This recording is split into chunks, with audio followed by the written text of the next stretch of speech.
Hi guys, good morning. Welcome back mga meses, mga mare.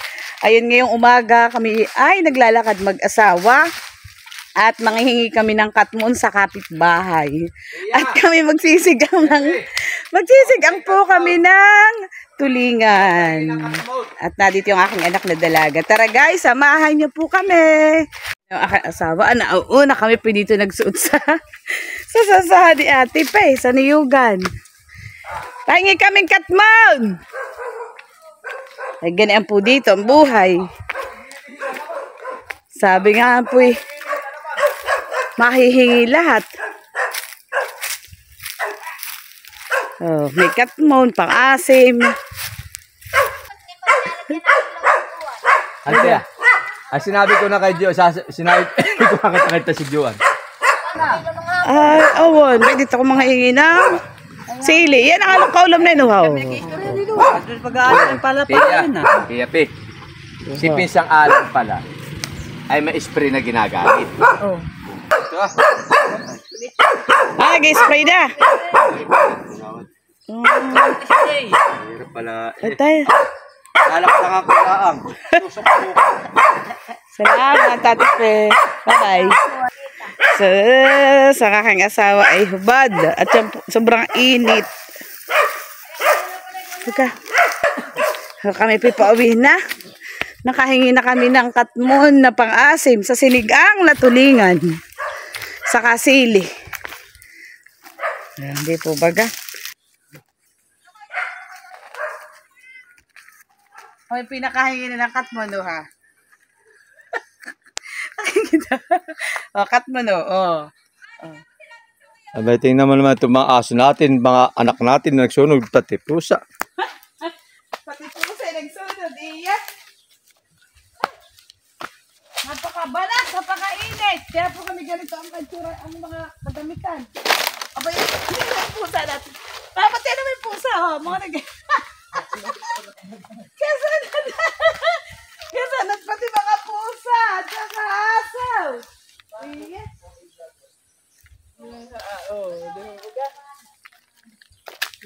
Tinan papa. Pakita ko yung buko.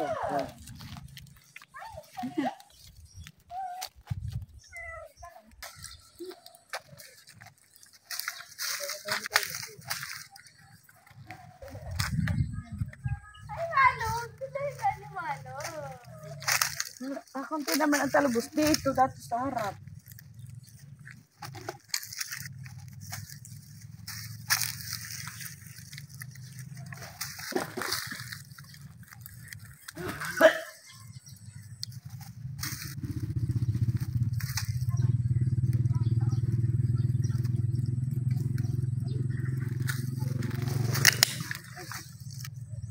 Kaya na papa. Ako po ay nangunguha ng talbos.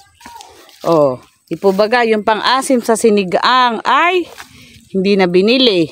Ito naman talbos ay hindi na rin. At kami po may tanim dito sa likod at saka doon sa harap ng bahay. No, naman. Aray.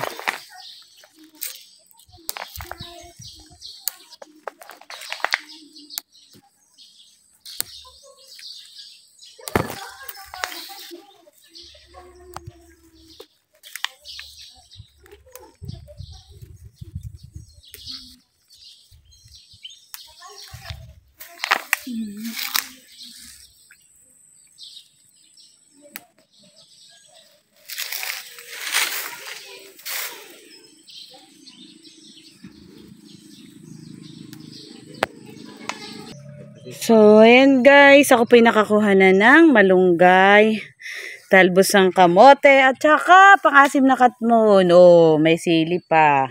Ako po ay magluluto na. Samahan niyo po ako pagluluto. Mga meses, mga mare. Busy. Mga meses, mga mare, ang ginawa ko doon sa katmon ay aking binaak ng 4 na baak. O, 4 na hiwa. At ito ay akin pong aalsan ito. Ito pitatanggalin. Ito. Nakita ninyo? Yan, yung kanyang mga buhok-buhok. At ilalagay doon sa sinigang. Ako po naman ay may nakasalang na. So, bayan po yung aking nakasalang na isdang tulingan. Nilagyan ko ng luya, asin, at saka bitsin. Ayun po lang ay okay na eh. At ang gusto ko po talaga na asim ay katmon at malasa. Bukod po doon ay talagang hindi na bibilhin. Tipid sa budget ni Meses. Hani nga po. Bet iniisa-isa ko po siyang hugasan. Pag itinatikman po ninyo ay sus, ay baka sabihin ninyo totoo nga palang masarap yung katmong iyan. Maigi pong tuwan, maiging pang asim. Di po baga? Mga taga-inpantahan ito alam ninyo at kay mga taga dito. Ay sus, ay talaga nga pong. Lalo pa ta ito sa riba. Tuli sa biwas. Ay sus, sa igi. So, pinakita ko po sa inyo itong video ito. At para po malaman ninyo na. At mapatunayan ko na talaga mas masarap ang buhay dito sa probinsya kumpara diyan sa lungsod. So, ito baga. Ang kilo ng tulingan, ang bili ko ay 100, 80 lang pati pala. 80 pesos. Oh, ay may ilang pa lang tapos ay ulo lang. Ay okay na. Tapos yun namang gulay, yung talbos ng kamote, hindi ko na binili at kami may tanim dito sa harapan. Tapos ay yung malunggay, ay hindi ko na rin binili. May tanim po kami din sa gilid. O, ay di po baga, saan ka pa?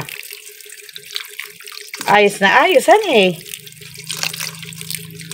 Ay, nasa kamay nila. Pag ikaw may trabahong regular, ay pag wala, guys.